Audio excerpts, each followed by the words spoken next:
All right, now we reach section 11. How will this be resolved? And by this, I mean the current crisis of the church, the Pope being in exile, the Pope being hidden from the world, most Catholics not having any access to the sacraments, and so on. So this is what I personally believe, okay? I'm not saying this is, infallible Catholic teaching. This is just my personal belief of what will happen based on the prophecies I have seen. All right, so let's read what I have written here. Based on all the prophecies I have seen, this is what I believe will happen. I do not declare that this is infallibly certain, but it seems to be the most reasonable and likely sequence of events. I believe that in the not too distant future, we will see another world war. We will also see a supernatural judgment of God, similar to what he did to Sodom and Gomorrah, known as the 3 days of darkness. During this event, most of humanity will die and be damned, okay? And basically the main difference between this and Sodom and Gomorrah is that this will not be limited to just like, say, 2 cities. This will be a worldwide chastisement from God, and actual visible, violent destruction, not like just a spiritual, for example, we're currently being chastised and punished by God, but it is really a spiritual punishment, lack of access to the sacraments, people not having access to the true faith, people being lost in heresy and darkness and foolishness, right? Those are like spiritual punishments. But I'm talking about actual physical punishments, like natural disasters, perhaps God raining fire down from heaven, demons being unleashed from hell and actually physically killing people, that kind of stuff. Continuing here. Demons will appear openly in physical forms and kill many people and cause worldwide destruction, but God will protect the small number of real Catholics. And by real Catholics, I mean those who profess the true faith, faithfully adhere to the doctrine and guidance of the church, and are loyal and obedient to the true Pope. So I'm not talking about Sede Vacantis, not talking about SSPX, not talking about Novus Ordo people, obviously, not talking about quote unquote apostles of infinite love, disciples, not talking about Palmyrian schismatics. Okay, I'm talking about real Catholics. When this event is over, the true Pope and the great Catholic monarch will together be used by God to spread the Catholic faith throughout the whole world. A nation that was Protestant in the 1800s will be converted and will be instrumental in God's plan to bring the faith to the whole world. We will then enter the age of peace, which will last about 25 years. When this peace has passed, a precursor of the Antichrist will rise up and start fighting the church. Eventually, the Antichrist himself will rise up, be accepted by the Jews as their so-called Messiah, and he will rule the world for 3.5 years. During this time, he will abolish the worship of any quote-unquote God except himself, and will persecute all who do not worship him. Many Catholics will be martyred, living in the wilderness to flee persecution, etc. Enoch and Elijah, the 2 witnesses, shall return to society and convert many of the Jews when they reveal to them the Ark of the Covenant. The Antichrist will martyr Enoch and Elijah in Jerusalem, but they will be resurrected and ascend into heaven. God will then strike the Antichrist down, and Christ shall return to judge the world shortly after that. Now, let's look at some prophecies which led me to believe this.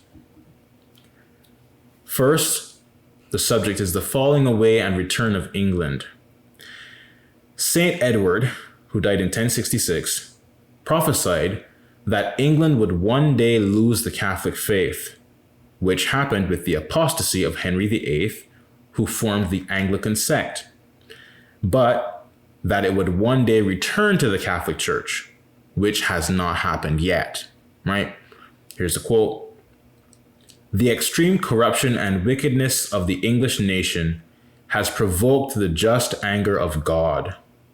When malice shall have reached the fullness of its measure, God will, in his wrath, send to the English people wicked spirits, who will punish and afflict them with great severity, by separating the green tree from its parent stem the length of 3 furlongs. But at last, this same tree, through the compassionate mercy of God, and without any national assistance, shall return to its original root, reflourish, and bear abundant fruit.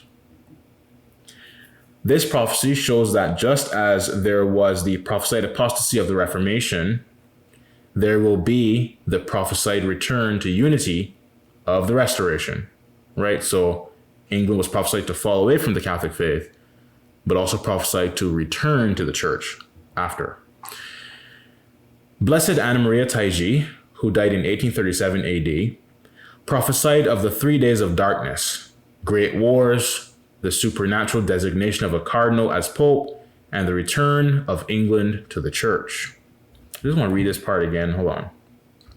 This prophecy shows that just as there was the prophesied apostasy of the Reformation, there will be the prophesied return of the There will be the prophesied return to unity of the Restoration. Okay, yes. So the Reformation, which is apostasy, and the Restoration, which is reconciliation to the church. All right, continuing here. Let's see. Yes, and the return of England to the church. Yes. And of course, those of you who saw the video about Russia becoming a Catholic country, this will be, I believe, basically the same quote. Let's see. Yeah, that will be part of this quote, I believe, or part of this prophecy. So reading here, God will ordain 2 punishments, one in the form of wars, revolutions, and other evils, will originate on earth. The other will be sent from heaven. There shall come over all the earth an intense darkness, lasting 3 days and 3 nights. Nothing will be visible, and the air will be laden with pestilence, which will claim principally, but not exclusively, the enemies of religion. During this darkness, artificial light will be impossible. Only blessed candles can be lighted and will afford illumination. He who out of curiosity opens his window to look out or leaves his house will fall dead on the spot. During these 3 days, the people should remain in their homes, pray the rosary, and beg God for mercy. And my notes here, a blessed candle means one blessed by a real Catholic priest who is in union with the true Pope. And this is a note from TCW here. It says, only a priest in union with the Holy See in exile, i.e., one who has received canonical mission, can properly, efficaciously bless sacramentals. Continuing the quote here, on this terrible occasion, so many of these wicked men, enemies of his church and of their God, shall be killed by this divine scourge, that their corpses round Rome will be as numerous as the fish, which a recent inundation of the Tiber had carried into the city. And notice it says their corpses round Rome, right? Why are their corpses around Rome? Because it's filled with Novus Ordo apostates and blasphemous heretics right now, right? Continuing. All the enemies of the church, secret as well as known, will perish over the whole earth during that universal 3 days of darkness, with the exception of some few, whom God will soon after convert. The air shall be infected by demons, who will appear under all sorts of hideous forms. Note from TCW, Sedevacantis novelty, a cancerous, so they're saying enemies of the church, right? That's the star. You see the star there, enemies of the church. This is what the star is referring to, according to TCW's interpretation here. Sedevacantis novelty, a cancerous mutation of non-priest Lefebvrism, steeped in laicism, one fraternity and the Americanist heresy, quote unquote, headed by an accursed layman named Donald Sanborn, which demands attendance and tithe giving of zero jurisdiction so-called masses, sacrileges, with absolutely no regard for the divinely instituted office of a pope, true Catholic order as infallibly decreed, required for salvation in Boniface VIII's Unum Sanctum, right? So as I said before, the sedevacantist so-called hierarchy is not the Catholic hierarchy. They are schismatics and heretics. Continuing the quote here from Blessed Anne Maria Taiji's prophecy. After the 3 days of darkness, Saints Peter and Paul, having come down from heaven, will preach throughout the world and designate a new pope. A great light will flash from their bodies and will settle upon the cardinal, the future pontiff. Then Christianity will spread throughout the world. Whole nations will join the church shortly before the reign of Antichrist.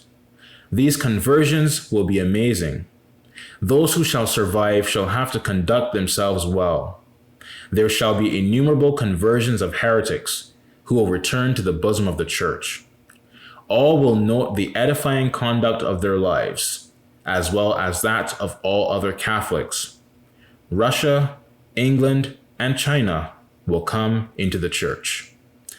So you see here that there will indeed be a restoration where the survivors of the 3 days of darkness return to the church.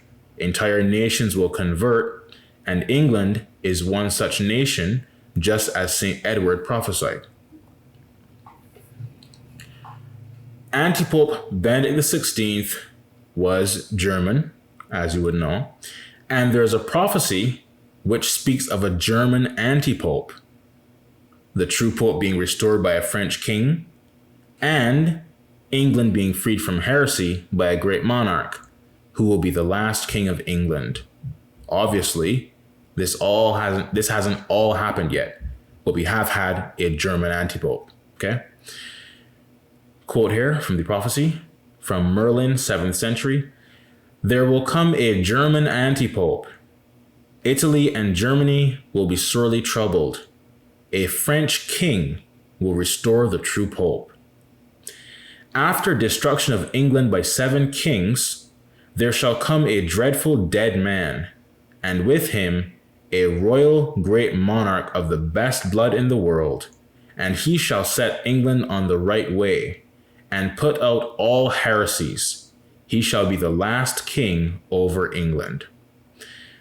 And the note here says, the destruction of England by 7 kings may simply be referring to England falling into the spiritual destruction of heresy, which began with Henry VIII, hence why the great monarch has to cleanse all heresy out of England. That's just my personal, proposed possible understanding of it there, right? But it could refer to actual 7 literal kings, that's possible too, but the whole point is though, England will fall into heresy, as has happened, and a royal great monarch will, cleanse all heresy out of England, okay? Now we move on to the restoration of the church. Elizabeth Canori Mora made a prophecy very similar to Blessed Anna Maria Taiji's. Let's quote here. It seemed to me to behold the heavens opening, and St. Peter, Prince of the Apostles, coming down, surrounded with great glory and by a numerous escort of heavenly spirits singing canticles. St. Peter was dressed in his pontifical robes and held in his right hand the pastoral staff, with which he was drawing upon the earth an immense cross. At the same time, the angels sang these words of the psalmist, "You will constitute them princes over the whole earth." After this, the holy apostle touched with his staff the 4 extremities of the cross, from which instantly sprung up 4 beautiful trees, loaded with blossoms and fruits. These mysterious trees had the form of a cross, and were surrounded by a splendid light. Then I comprehended in the depth of my soul that St. Peter had produced these four symbolic trees to the end that they may serve as a place of refuge to the little flocks of the faithful friends of Jesus Christ, and in order to preserve them from the fearful punishment which shall convulse the whole earth. All good Christians shall then be protected under these trees, together with all those religious persons who shall have faithfully preserved in their hearts the spirit of their order. Note, these little flocks are the few real Catholics left on earth at that time. Continuing the quote here, I say the same thing in relation to the secular clergy and to all other persons of every class who shall have kept in their heart the Catholic faith. They shall all be protected. But woe to those religious who do not observe their rule. Thrice unhappy they, for they shall all be struck by that terrible punishment. I say the same to all secular clergy and to all classes of people in the world who give themselves to a life of pleasure, and who follow the false maxims of modern ideas, which are opposed to the holy precepts of the gospel. These wretched people, who through their scandalous conduct deny the faith of Jesus Christ, shall perish under the weight of the indignant arm of God's justice. Not one of them shall be able to escape the punishment.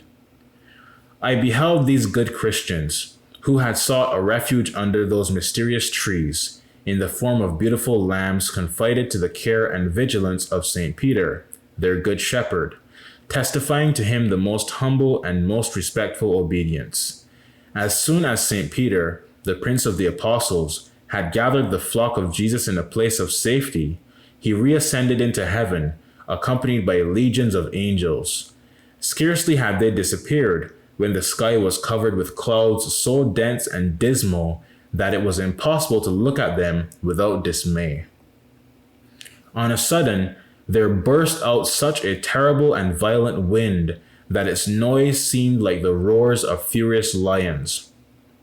The sound of the dreadful hurricane was heard over the whole earth. Fear and terror struck not only men, but the very beasts. All men shall rise one against the other, and they shall kill one another without pity. During this sanguinary conflict, the avenging arm of God will strike the wicked, and in his mighty power, he will punish their pride and presumption. God will employ the powers of hell for the extermination of these impious and heretical persons who desire to overthrow the church and destroy it to its very foundation. And of course, sanguinary means bloody, right? These presumptuous men in their mad impiety believe that they can overthrow God from his throne, but the Lord will despise their artifices, and through an effect of his mighty hand, he will punish these impious blasphemers by giving permission to the infernal spirits to come out from hell. Innumerable legions of demons shall overrun the earth, and shall execute the orders of divine justice by causing terrible calamities and disasters. They shall attack everything. They shall injure individual persons and entire families. They shall devastate property and alimentary productions, cities and villages. Nothing on earth shall be spared. God will allow the demons to strike with death those impious men, because they gave themselves up to the infernal powers and had formed with them a compact against the Catholic Church. Being desirous of more fully penetrating my spirit with a deeper sentiment of his divine justice, God showed to me the awful abyss. I saw in the bowels of the earth a dark and frightful cavern, whence an infinite number of demons were issuing forth, who under the form of men and beasts came to ravage the earth, leaving everywhere ruins and blood. Happy will be all true and good Catholics. They shall experience the powerful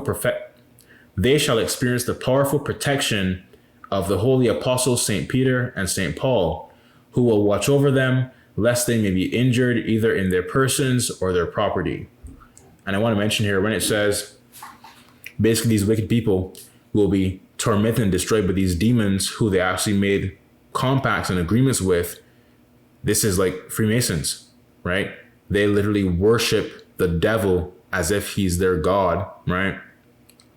and they are so ignorant of the truth that they have no idea. The devil, all he wants to do is deceive them, lead them to hell, so he can torment them for all eternity. The devil doesn't love them. He doesn't care about them. The devil hates them and wants to destroy them. The devil would love to murder them all, right? But they don't understand that. They think the devil has some good intention or something. No, the devil hates all human beings. And he's literally jealous of us, as St. Thomas talks about, the envy of the devil. The devil is literally envious of us because we still have the chance to go to heaven and he does not. So the devil hates all humanity. He does not love anybody, okay? He doesn't love any humans. They think like, oh, he wants to help us. Or no, he wants to destroy you and murder you. But of course, God prevents him from doing that until God, allows that to take place and allows him to torment you in hell for all eternity if you go to hell. All right, let's continue here. Those evil spirits shall plunder every place where God has been outraged, despised, and blasphemed. The edifices they profaned will be pulled down and destroyed, and nothing but ruins shall remain of them. After this frightful punishment, I saw the heavens opening, and St. Peter coming down again upon earth. He was vested in his pontifical robes, and surrounded by a great number of angels, who were chanting hymns in his honor. And they proclaimed him as sovereign of the earth. I saw also St. Paul descending upon the earth. By God's command he traversed the earth and chained the demons, whom he brought before St. Peter, who commanded them to return into hell whence they had come. Then a great light appeared upon the earth, which was the sign of the reconciliation of God with man. The angels conducted before the throne of the Prince of the Apostles the small flock that had remained faithful to Jesus Christ. These good and zealous Christians testified to him the most profound respect, praising God and thanking the apostles for having delivered them from the common destruction, and for having protected the Church of Jesus Christ by not permitting her to be infected with the false maxims of the world. St. Peter then chose the new pope. The church was again organized. Religious orders were reestablished. The private families of ordinary Christians, through their great fervor and zeal for the glory of God, became like the most exemplary religious communities. Such is the glorious triumph reserved for the Catholic Church.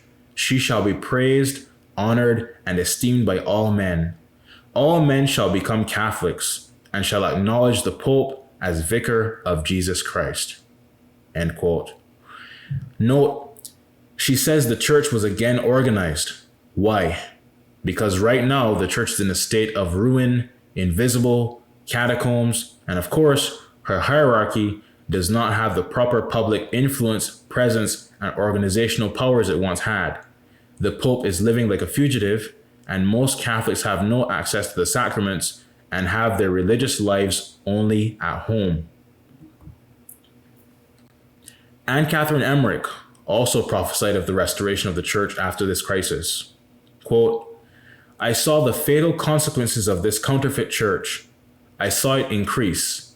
I saw heretics of all kinds flocking to the city. Of course, in Novus Ordo, right? Counterfeit church, blasphemous Novus Ordo, sect of hell. Continuing, I saw the ever-increasing tepidity of the clergy, the circle of darkness ever widening, and now the vision became more extended. I saw in all places Catholics oppressed, annoyed, restricted, and deprived of liberty. Churches were closed, and great misery prevailed everywhere with war and bloodshed.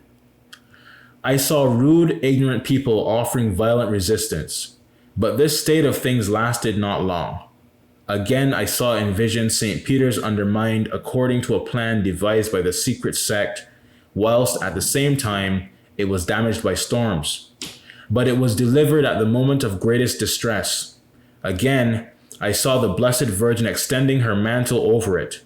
In this last scene, I saw no longer the reigning pope, but one of his successors. Let me read that again. Hold on. St. Peter's undermined. Okay. Cool. Continuing. I saw no longer the reigning pope, but one of his successors, a mild but very resolute man who knew how to attach his priests to himself, and who drove far from him the bad. I saw all things renewed, and a church which reached from earth to heaven." End quote. Notice she said she saw no longer the reigning pope, i.e., the pope who is reigning during the apostasy. There is a pope right now. State vacantism is not true. And in line with my personal beliefs, the current pope will not live to see the age of peace, but his successor, or another future successor, will likely be the first pope to reign during that time. Because as we mentioned in the prophecy section, Our Lady of Laslet said that neither the pope nor his successor will see the triumph of the Church of God, right? And I personally believe that that means neither Pope Gregory XVII, Giuseppe Siri, or Pope Gregory XVIII, the current pope, will see this age of peace, okay? But it will be a pope after them who will see this restoration of the church. Saint Nicholas of Fleurs, who died in 1487, quote, "The church will be punished because the majority of her members, high and low, will become so perverted. The church will sink still deeper until she will at last seem to be extinguished, and the succession of Peter and the other apostles to have expired. After that, she will be victoriously exalted in the sight of all doubters." End quote. Note here, heretics like the Diamonds, who say there will be no restoration, are fools spreading lies and nonsense. They and those who spread their foolishness are the doubters, okay? Saint Gaspar del Buffalo, who died in 1837, quote, "The death of the impenitent persecutors of the church will take place during the 3 days of darkness. He who outlives the darkness and the fear of these 3 days will think that he is alone on earth, because the whole world will be covered with carcasses." And let's now talk about the Christians after the chastisement. Abbess Maria Steiner, who died in 1862, prophesied of Rome being without the Pope, the chastisement, and the holiness of the Christians during the age of peace. Quote, "I see the Lord as he will be scourging the world and chastising it in a fearful manner, so that few men and women will remain. The monks will have to leave their monasteries, and the nuns will be driven from their convents, especially in Italy. The Holy Church will be persecuted. Unless people obtain pardon through their prayers, the time will come when they will see the sword and death, and Rome will be without a shepherd. The Lord showed me how beautiful the world will be after the awful chastisement. The people will be like the Christians of the primitive church." Man, it's just wonderful to hear. Saint Columba, or Columbkille. Saint Columba, who died in 597 AD, prophesied of the great moral degeneration of the world, which will be cleansed by a terrifying catastrophe. Quote, "Hearken thou, until I relate things that shall come to pass in the latter ages of the world. Great carnage shall be made, justice shall be outraged, multitudinous evils, great suffering shall prevail, and many unjust laws will be administered. The time shall come when they will not perform charitable acts, and truth shall not remain in them. They will plunder the property of the church. They will be continually sneering at each other. They will employ themselves at reading and writing. They will scoff at acts of humanity and at irreproachable humility. There shall come times of dark affliction, of scarcity, of sorrow, and of wailing. In the latter ages of the world's existence, and monarchs in the latter ages of the world's existence, and monarchs will be addicted to falsehood. Neither justice nor covenant will be observed by any one people of the race of Adam. They will become hard-hearted and penurious, and will be devoid of piety.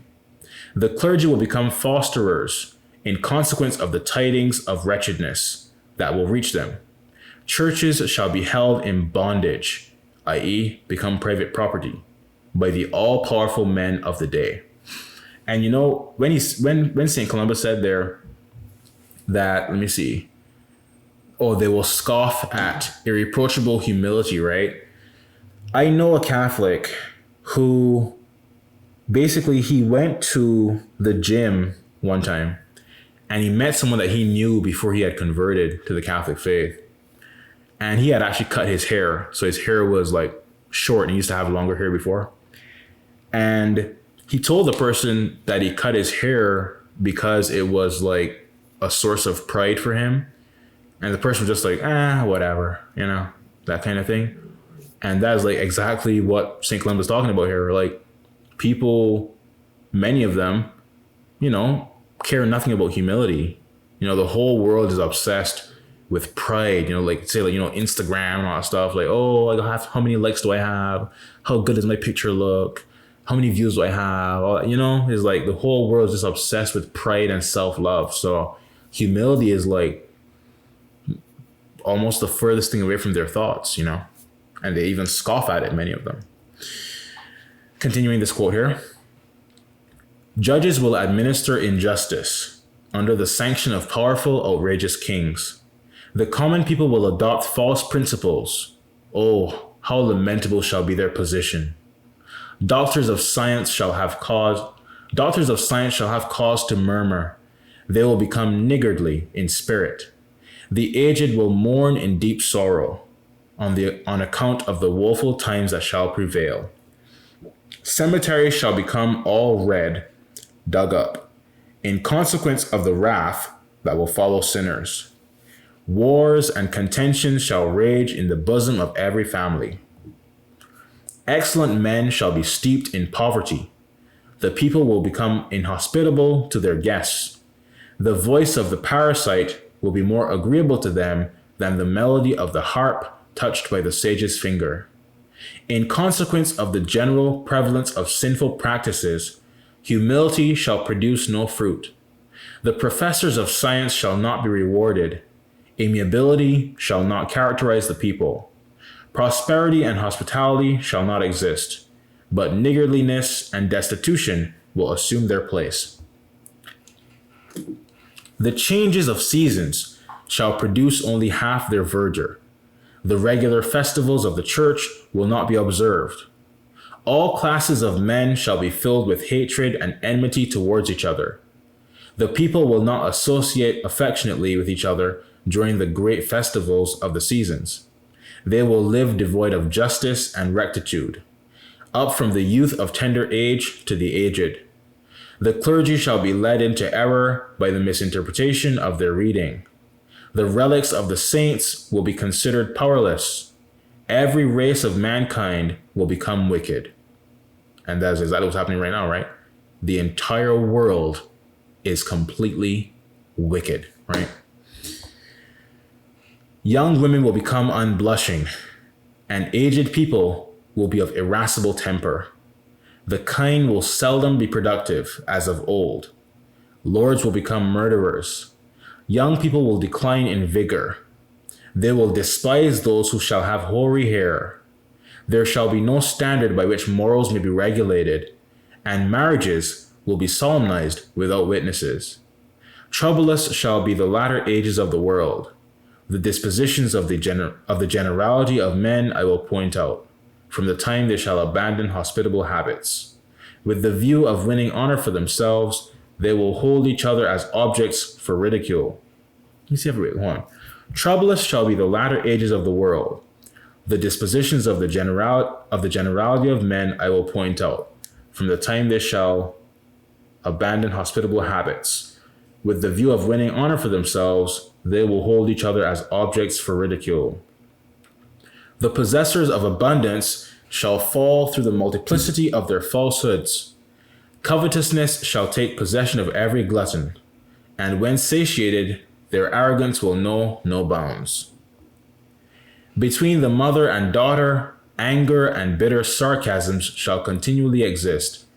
Neighbors will become treacherous, cold, and false-hearted towards each other. The gentry will become grudgeful with respect to their trifling donations, and blood relations will become cool towards each other. Church livings shall become lay property. Such is the description of the people who shall live in the ages to come. More unjust and iniquitous shall be every succeeding race of men. Right? So each generation becomes more and more wicked and godless. So my generation is more wicked than my earthly parents' generation. And their generation is more wicked than my earthly grandparents' generation. You understand? Each generation gets more and more wicked and godless, right? The world is more godless now than it was 50 years ago, right? And unless God steps in, this moral degeneration of the world will continue. The trees shall not bear the usual quantity of, continue to read here. The trees shall not bear the usual quantity of fruit. Fisheries shall become unproductive, and the earth shall not yield its usual abundance. Inclement weather and famine shall come, and fishes shall forsake the rivers. The people oppressed for want of food shall pine to death. Dreadful storms and hurricanes shall afflict them. Numberless diseases shall then prevail.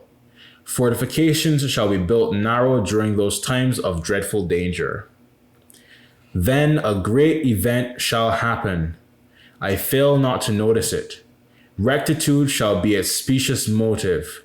And if ye be not truly holy, a more sorrowful event could not possibly happen. This is Worden de Citrant, 13th century. The great monarch and the great pope will precede Antichrist. The nations will be in wars for 4 years, and a great part of the world will be destroyed. All the sects will vanish. The capital of the world will fall. The pope will go over the sea carrying the sign of redemption on his forehead. And after the victory of the pope and the great monarch, peace will reign on earth. Isn't that beautiful, man? Man, it's beautiful. Imagine a godly world. No more of this filth, No more heresy and hearing foolishness all the time. No more prostitutes everywhere. Just to be free of filth. Just to be free of it. Because that's what heaven is. Heaven is freedom from evil. That's what heaven is. So to experience a natural freedom from evil for the most part would be a preview of heaven, an earthly reflection of heaven. God's will be done on earth as it is in heaven, right? Imagine an earth where God's will was done by all men, or at least the vast majority of men. A godly world, So let me see here. Hold on. All right, cool. I want to talk about this part here where it says the nations will be in wars for 4 years, right? Now, this is just my personal speculation, of course. Not saying this is, infallible teaching or anything. But I'm wondering if this means that basically before the 3 days of darkness, there will be 4 years of, say, World War III, for example. That's kind of how I personally interpret this, as that basically leading up to the age of peace, before the 3 days of darkness destroys most of the world, there will be World War III for 4 years. That's how I personally think of this. Not saying that's definitely the correct interpretation, but that's how I personally think of it. Okay. And then it says all the sects will vanish. Of course, the sects will be, all the groups of heretics and stuff, right? Protestants, Sedevacantists, SSPX, Novus Ordo, all those heretics and schismatics, right? And then let's see. After the victory of the Pope and the great monarch, peace will reign on earth. Yeah. Oh, the capital of the world will fall. That part to me, the capital of the world will fall. I personally think that is very likely referring to America. Because I feel as though America, if someone were to ask you what is the capital of the world, I think a pretty obvious answer would be America. America is basically, in my view, and many people's view, the center of the world's attention, right? The center of the world's business and commerce and culture and, all this kind of stuff. And of course, the culture is godless, but you understand what I mean? Like, America is very culturally influential over the rest of the world, I believe more so than any other country. So to me, this signifies that America will fall. America will collapse and no longer exist in its current state or its current iteration or influence over the world. America will fall. That's kind of how I personally understand that, or that's the interpretation that I think is most likely based on how the world is right now. So continuing. Oh, another thing. When it says the Pope will go over the sea, I'm wondering if this is referring to, like, perhaps, let's say theoretically, right? Let's say theoretically, most Catholic cardinals in the world are actually in America, right? If that is the case, then I could see this meaning that basically, Saints Peter and Paul will designate a new pope who will be a cardinal at the time. And that pope, once made pope, will cross over the sea from America back to Rome. That's kind of how I think of that. I notice it says the capital of the world will fall right before it mentions the Pope going over the sea. The Pope going over the sea. So to me, it's like America will fall, and the Pope who was in America will leave America over the sea and return to Rome. That's kind of how I think that will likely play out. Once again, I'm not saying this is infallible interpretation, but that is what I personally think is a likely accurate understanding of what is meant by this part of this prophecy here. Continuing. The Pope will cross the sea in a year when the feast of St. George, April 23rd, falls on Good Friday, and St. Mark's feast, April 25th, falls on Easter Sunday, and the feast of St. Anthony, June 13th, falls on Pentecost, and the feast of St. John the Baptist, June 24th, falls on Corpus Christi. And this is actually a note from the Prophets in Our Times book. The author of that book put in parentheses, all these concurrences will take place in the year 1943 and not again until 2038. Then the next part of the prophecy says, the great monarch will come to restore peace, and the Pope will share in the victory.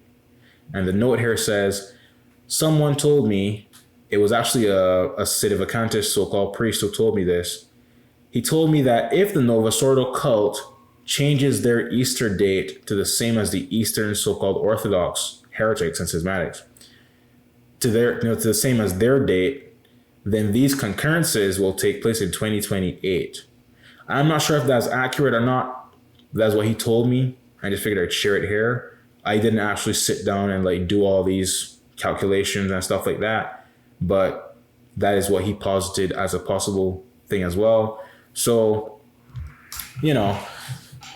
basically, if we don't consider that, because the Novosordo cult changing their Easter date,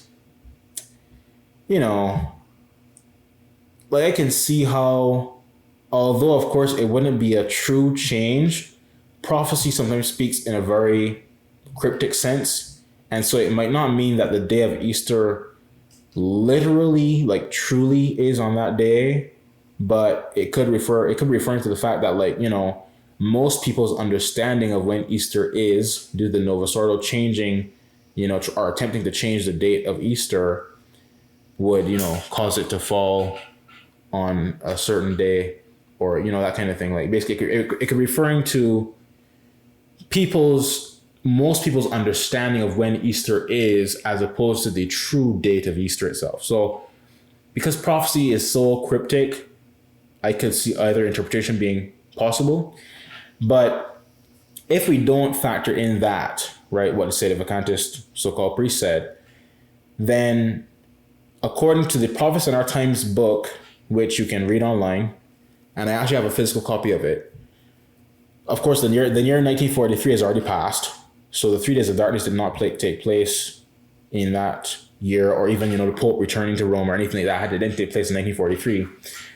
So the next possible year, based on this correlation of feast days and dates and stuff, according to this, the Prophets in Our Times book, would be in 2038. Okay, so I'm not declaring. Okay, I'm not declaring that's definitely the 3 days of darkness will happen in 2038. I'm not declaring that at all. I'm just showing you that based on these feast days and these dates here, the next year, according to the Prophets and Our Times books, according to the Prophets and Our Times book, the next year when those dates and everything will all concur is 2038. Okay, so that is the next potential year for this to be fulfilled according to that book. Okay, so yeah, 2038 might be the year that the 3 days of darkness takes place. It might be. But of course, if God wills us to live to see that year, or even if it happens in 2028, wherever it happens, we have to wait and see if God allows us to live and see that.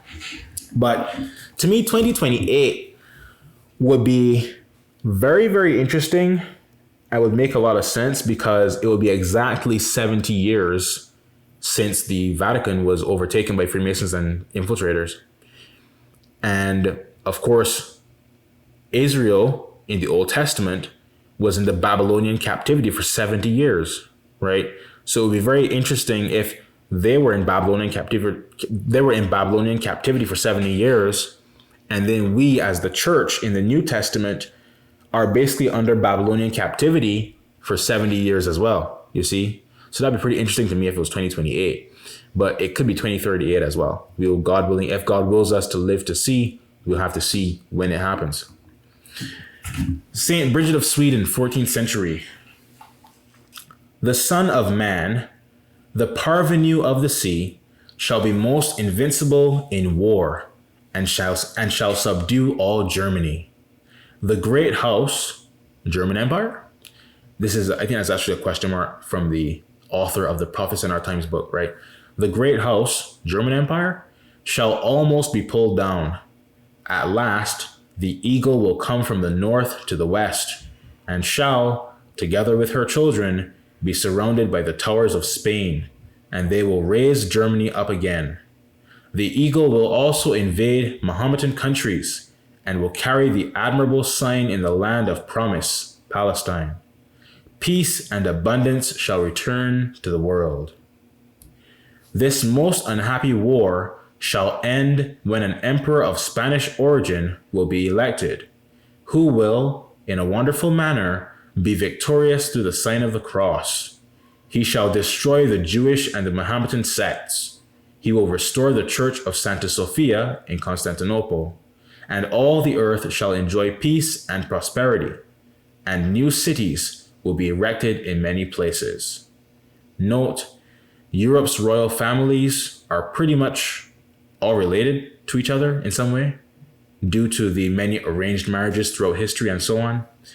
It would not be strange for a Spanish king to be descended from French blood, or even for a French king to have Spanish ancestry. Continuing the quote here, let the Greeks know that their empire, their kingdoms, or dominions shall never be secure or in settled peace, but will always be held in subjection by their enemies, from whom they shall have to suffer most grievous hardships and constant distress, until, with true humility and goodwill, they shall have devoutly submitted themselves to the Church of Rome and to her faith, conforming themselves entirely to the holy ordinances and rites of that church. Okay, so the Eastern so-called Orthodox heretics will suffer, bondage and all that kind of stuff until they return with humility to the one holy Roman Catholic Church of God. When the feast of St. Mark, April 25th, shall fall on Easter, the feast of St. Anthony, June 13th, on Pentecost, and that of St. John, June 24th, on Corpus Christi, the whole world shall cry, woe. These feasts concur in 1943, but not again till 2038, end quote. Same as the previous prophecy as far as the years go, right? Nostradamus, 16th century.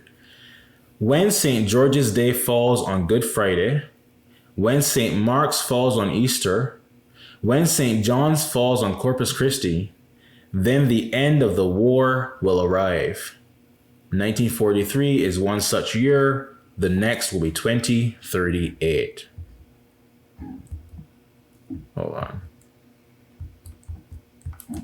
Continuing, let's see here. All right.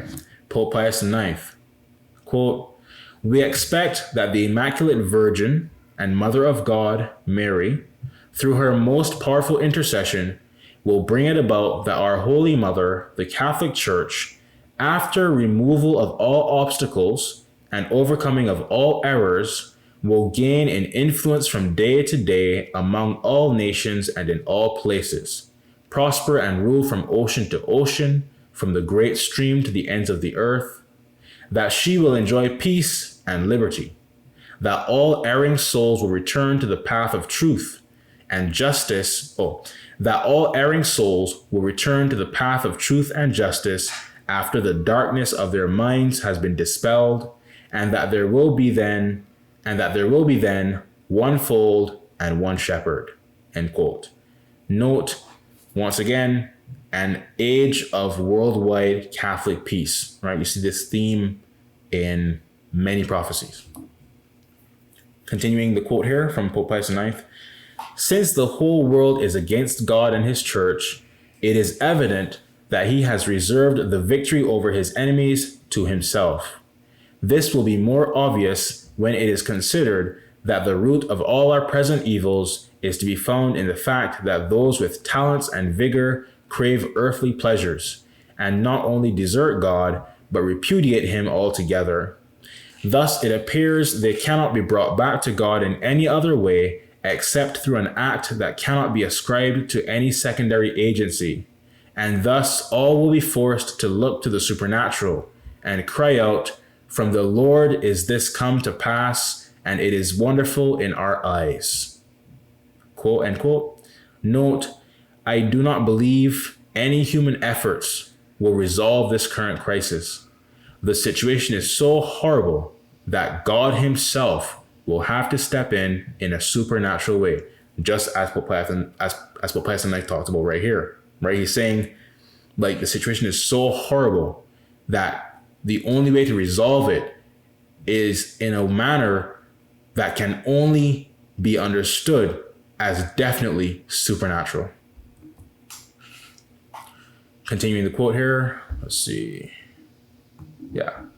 "There will come a great wonder, which will fill the world with astonishment. This wonder will be preceded by the triumph of revolution. The church will suffer exceedingly. Her servants and her chieftain will be mocked, scourged, and martyred." End quote. Note, the usurpation of the visible papacy and Vatican II are triumphant revolutions against the church, right? Also, notice here that the Pope will be mocked, scourged, and martyred. That can't happen if there is no Pope. Showing once again that sedevacantism is not true. There is, in fact, a suffering and persecuted Pope. In fact, I guess I could have actually shown this in that section, but I showed so many things already. So you can see the overwhelming prophecies, or the overwhelming amount of prophecies. Let's see. Quote, this is from Marie Julie Jeheni, I believe. Oh no, I think this is actually Pope Pius IX quoted in, March 13th, 1878, pages 208 to 209, Prophecies of La Fraude. All right, quote, Our Lord will give my successor chains twice heavier than the ones I carried on. Arms recently invented will be taken up. Day and night they will encamp around his prison. They will shower a hailstorm of bullets. Fire and blood will have their voices heard, taking turns. The victim will be locked within the Vatican. He will receive a great assistance from heaven. There is a secret about the life of the sovereign pontiff, the new pope, but it is not for this day. And of course, notice it says they will encamp around his prison, right? As you know, Pope Gregory XVII was basically, well, he was held hostage for, from like 1958 to 1989 when he died, right? The Pope was taken prisoner, as other prophecies mention. Let's see. There's a note for TCW. Hold on. Hold on. Okay. I think I forgot to add it. All right. Here is TCW's actual web page with this prophecy. And you see here where it says, arms recently invented will be taken up. There's a 1. Day and night they will encamp around his prison. And then later here it says, there's a secret about the life of the sovereign pontiff, the new pope, but it is not for this day. So let's read the notes that they put here. It says, for 1, which is arms recently invented, will be taken up, right? It is an important observation that the episcopal palace in Genoa, Italy, where Gregory XVII was exiled, had elaborate video surveillance cameras surrounding its perimeter, seemingly years before this type of technology was in common usage by the public sector, i.e. banks, government institutions, etc.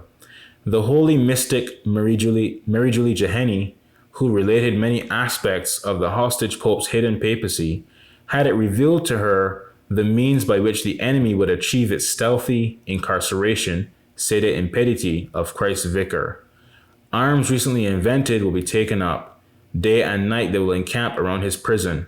March 13th, 1878. And on August 10th, 1880, if the prisoner martyr pope directs a call for help, it will be forbidden, under pain of torture and death, for any kingdom to rush in response to his call. And then for 2 right here, this part about there is a secret about the life of the sovereign pontiff, the new pope, but it is not for this day. For the note, they say, this secret of the divine providence has been revealed for us unworthy souls now. How many listen or act? And there's a website called papalrestoration.com, but it is not up currently. And then when you click the word secret here, it takes you to this. And it says Series prison, quote unquote Series prison. And it says, following the 1978 conclave, Cardinal Siri was escorted back to his familiar exile in Genoa, where he resumed his long, agonizing captivity. Siri's episcopal quarters had become an impenetrable prison where his every move was controlled by his captors, who posed to the outside world as trusted members of the cardinal's household. The hidden Pope-elect, languishing in a helpless and lonely confinement, would live to witness the savage demolition of his church for over a quarter of a century. Only toward the end of Siri's lengthy ordeal would the facts begin to be uncovered concerning the illegal intervention from outside the conclave, which had been directed against the Pope-elect in 1978, as it had been done to him before in the earlier and more significant 1963 papal election. End quote. And the only one that truly mattered, October 1958 TCW, extracted from Pope Gregory XVII, Pope in Exile, 1958 to 1989, published by Sangre de Cristo News Notes, August 15th, 1990. Okay, so that is relating to, the note for TCW that I meant to add here. So let's continue now. Our Lady of La Salette. Many sedevacantists, like the Diamonds, falsely claim to believe in Our Lady of La Salette. They always quote her saying Rome will lose the faith and become the seat of the Antichrist, but they don't believe her when she says there'll be a pope and even his successor suffering during this apostasy, or that there will be an age of peace after this crisis is ended by God. Let's see here. Quote, France, Italy, Spain, and England will be at war. Blood will flow in the streets. Frenchmen will fight Frenchmen. Italian will fight Italian. A general war will follow, which will be appalling. For a time, God will cease to remember France and Italy because the gospel of Jesus Christ has been forgotten. The wicked will make use of all their evil ways. Men will kill each other, massacre each other, even in their homes. Okay? So the note says here, this may be a reference to the last world war before the 3 days of darkness. That's possible. It could also be referring to World War I or World War II, which of course did happen after this as well. But it could also be referring to a future world war, which will be the last one before the age of peace. Continuing, at the first blow of his thundering sword, the mountains and all nature will tremble in terror, for the disorders and crimes of men have pierced the vault of the heavens. Paris will burn and Marseille will be engulfed. Several cities will be shaken down and swallowed up by earthquakes. People will believe that all is lost. Nothing will be seen but murder. Nothing will be heard but the clash of arms and blasphemy. So it's very interesting that, she says here, Paris will burn and Marseille will be engulfed. So, I'm assuming based on this, Paris and Marseille will be destroyed, right? It says several cities will be shaken down and swallowed up by earthquakes. Continuing, let me charge my computer. Hold on.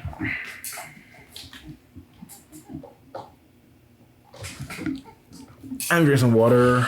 One moment, please.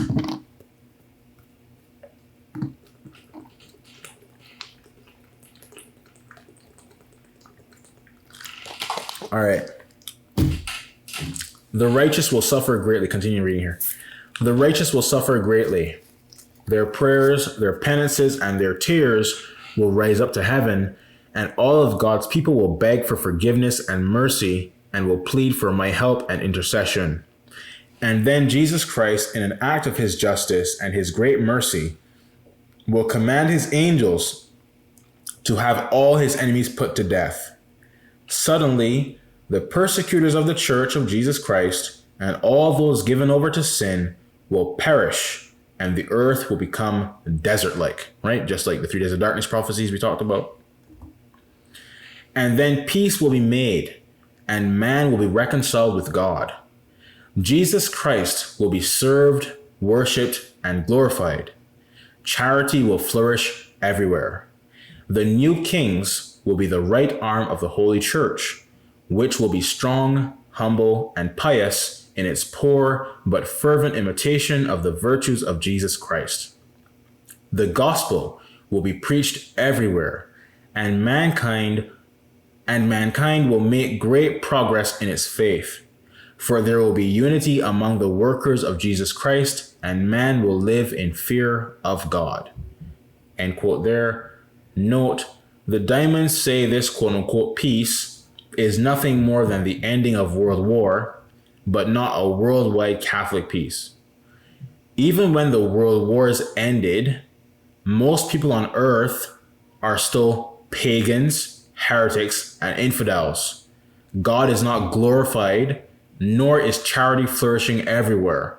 Therefore, this has not happened yet, okay? If you believe that this peace is just like, when World War II ended or something, no, because the world is still godless, blasphemous, and filthy. The world's not glorifying God everywhere.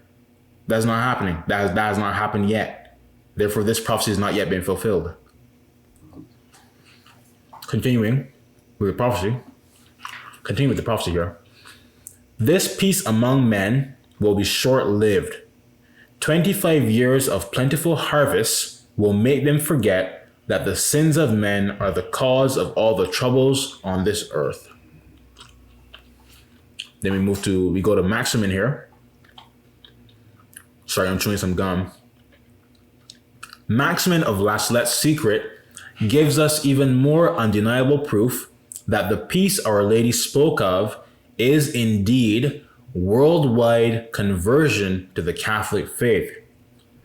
Let's quote here, quote, France has corrupted the universe.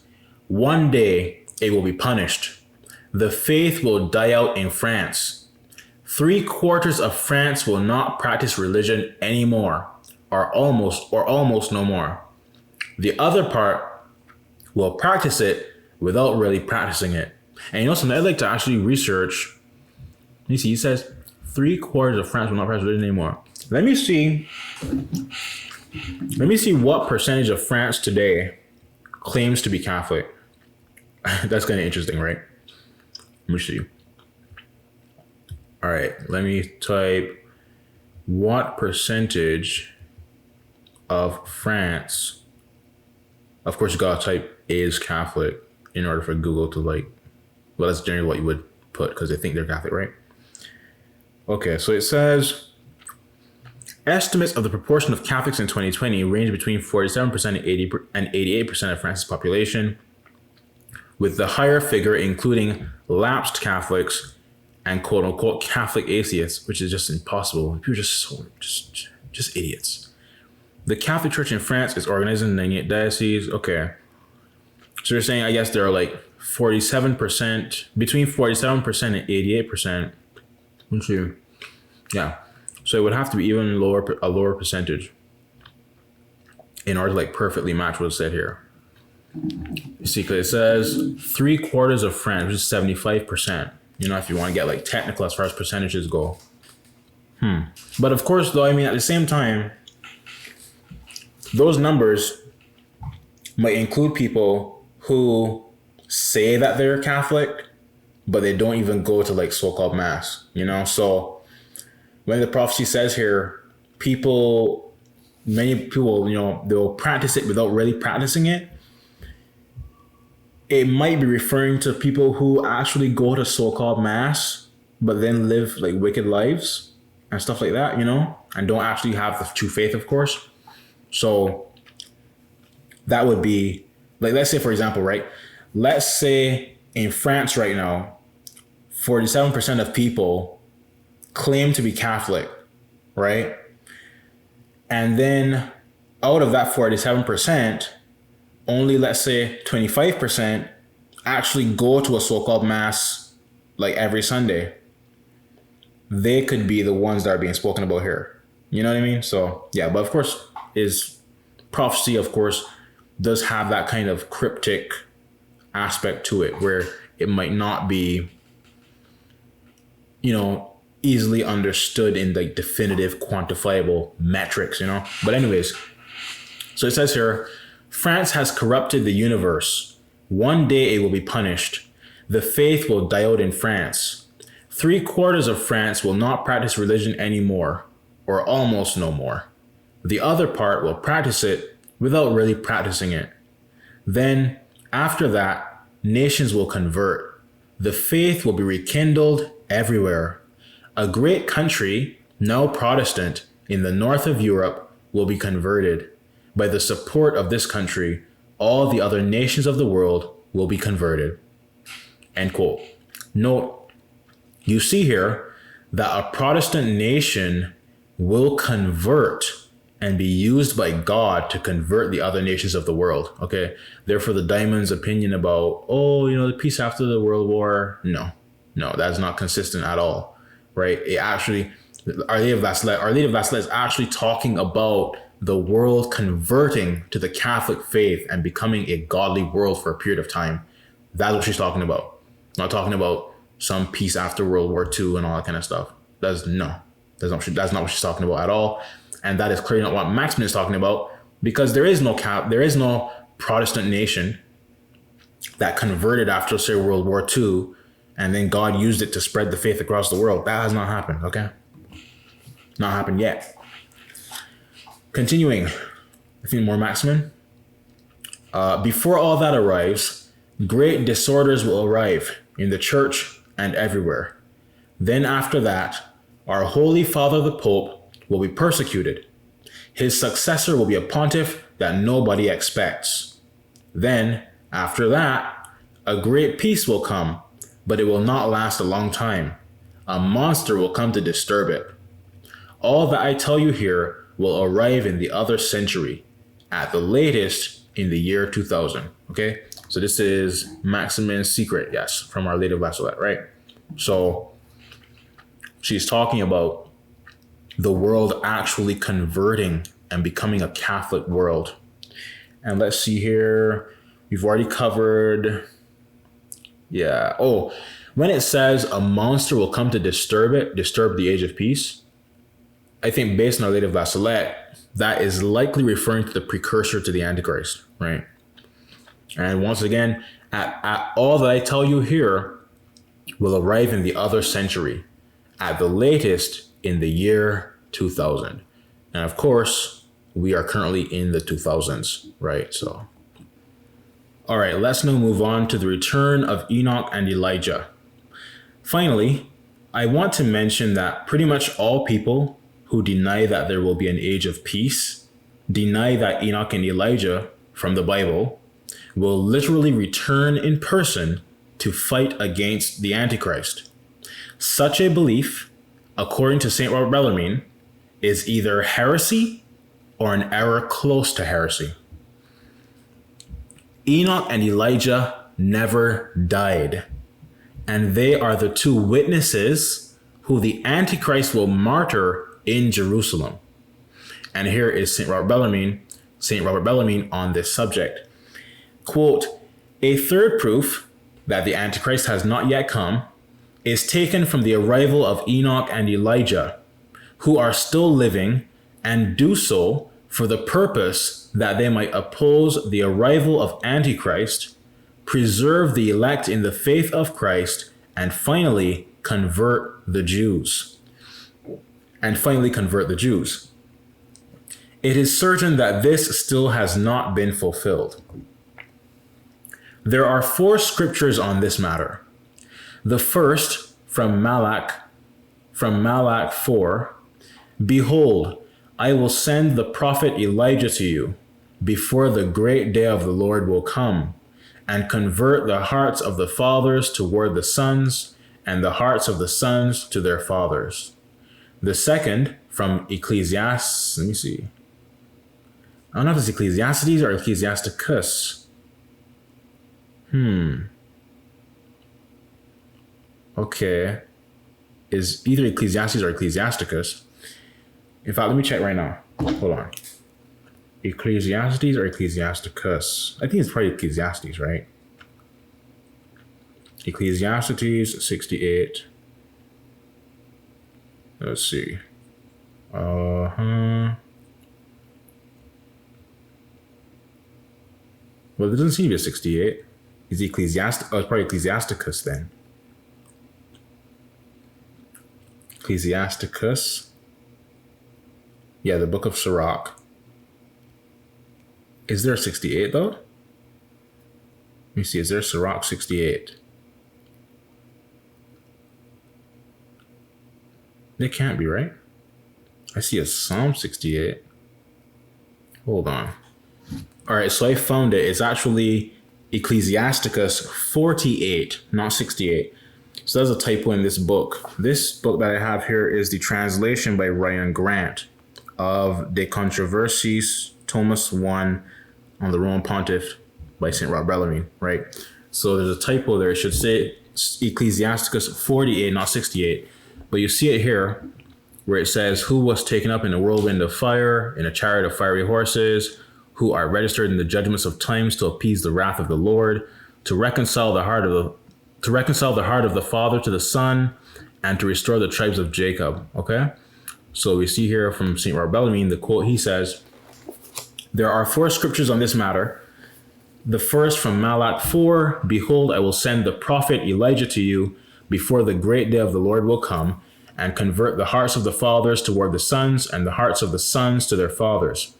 End quote. The second from Ecclesiasticus, it should be 48, where we read on Elijah, you who were received in a fiery whirlwind, in the whirlwind of vast horses, you who are inscribed in the judgments of the times, appease the anger of the Lord, reconcile the heart of the Father to the Son, and restore the tribe of Jacob. And in chapter 64, no, you see, is that? Now I'm going to have to go searching again.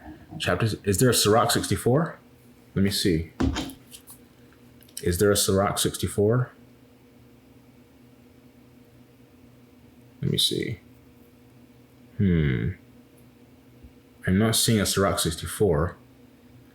Is it perhaps 44? Well, let me see. There are only 51 chapters on this drbo.org website. Chapter 64, he says. All right, let me write the actual words. It says, Enoch pleased God and was lifted up into paradise, that he should bring repentance to the nations. Let me write this in. Hold on. Enoch pleased God and was lifted up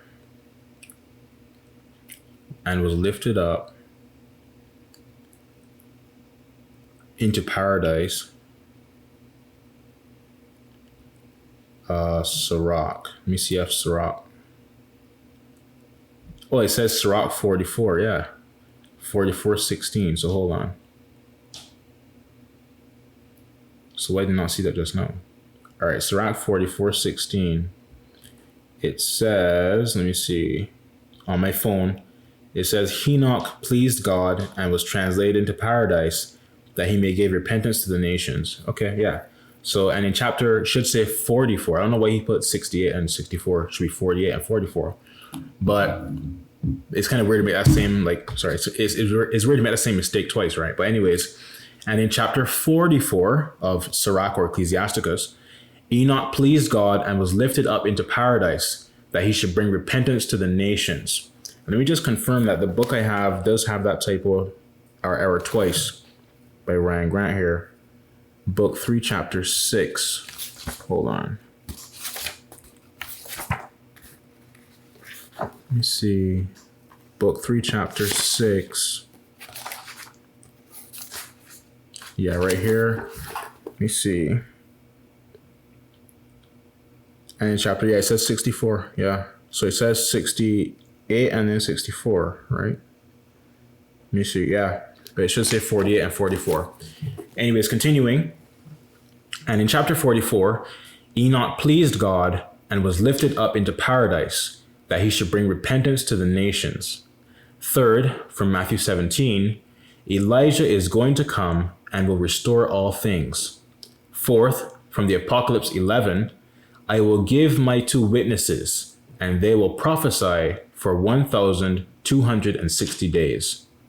Even Theodore Bibliander, a heretic, relates all these citations in his chronicle, but he says through Enoch and Elijah, all the faithful ministers are understood, whom God rouses in the time of Antichrist. Such were Luther, Zwingli, and others.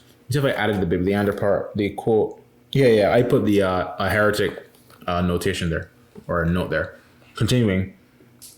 Such were Luther, Zwingli, and the others. At length he concludes, this is why it is a puerile imagination or a Jewish dream to await either Elijah or Enoch as definite persons in their properties. So that's complete heresy, or close to heresy, St. Rob Bellamy would say, right?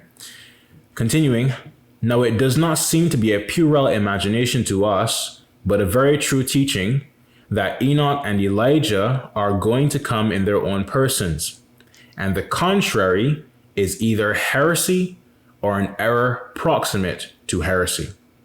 On the Roman Pontiff, book 3, chapter 6. Okay, so if you reject the belief that Enoch and Elijah must return in person before the world ends to fight the Antichrist, then you are to be numbered among the heretics like Martin Luther, not among Catholics. Okay.